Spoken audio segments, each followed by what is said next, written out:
Explosiveness is not a transferable skill. Explosiveness in one activity does not transfer to another activity. So just use me for example. I can do a clean muscle up on a bar. This doesn't mean I can power clean. This doesn't mean I can sprint.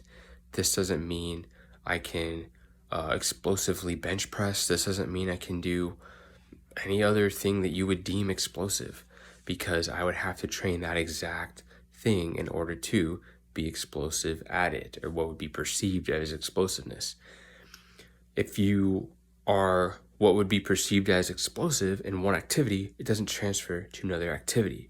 Example, if you're an MMA fighter and you fight and you're explosive with your punches, that doesn't mean you're going to be explosive with back squats or explosive with deadlifts or anything like that. And if you are explosive in those, then you trained them to be explosive. Your brain does not connect those two completely different movements and say, yes, you're an explosive person. So you have to train the skill or the sport that you want to get good at. Okay, in this case, MMA fighting. And then you can train in the gym with weights, and you don't have to train fast or explosively or heavy or whatever. You can train to failure. You can stimulate your muscles to get stronger and bigger so that you'll be a more resilient athlete when you go and train your fighting. When you're training fighting, that is where you are the explosive person. That is where you're powerful. It's not that you did powerful stuff in the gym and now you're a powerful fighter. No, you have the technique. You have the technique of a fighter. You have the skill of a fighter. You have been trained by fighting coaches. That is why you're an explosive fighter. It's not because of in the gym you did fast, heavy deadlifts. That doesn't make you an explosive fighter. If it did, then everyone in the gym who does heavy deadlifts and back squats would be an explosive fighter. But they're not. Because why? They don't train fighting. So if you have a sport, you have to train that sport very specifically.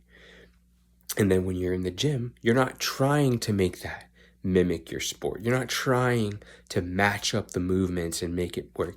You need to train your body.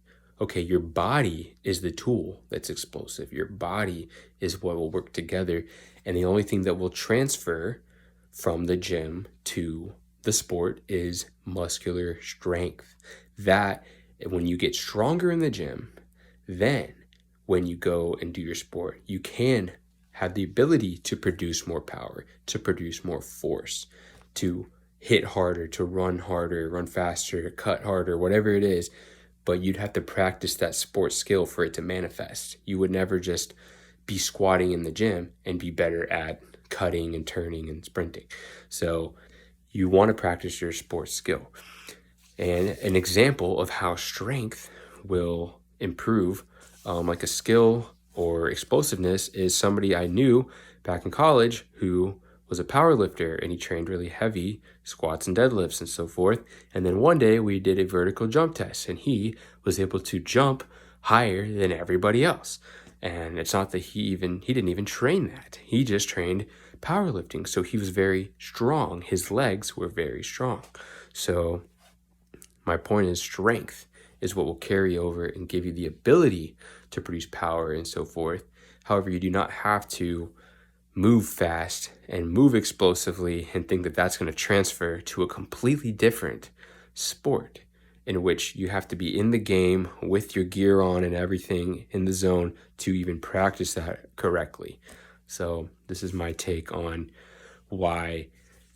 how you train in the gym. Just because it looks explosive has nothing to do at all with your sport, and if you are going to be explosive in your sport, because explosiveness with the gym is type 2 muscle fibers, which you can recruit without moving fast. All you have to do is take at least a moderate load to muscular failure.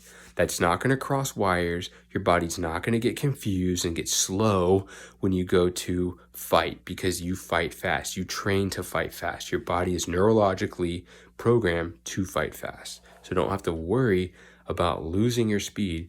just because you train in the gym within a controlled manner to strengthen your muscles and tendons and your bones.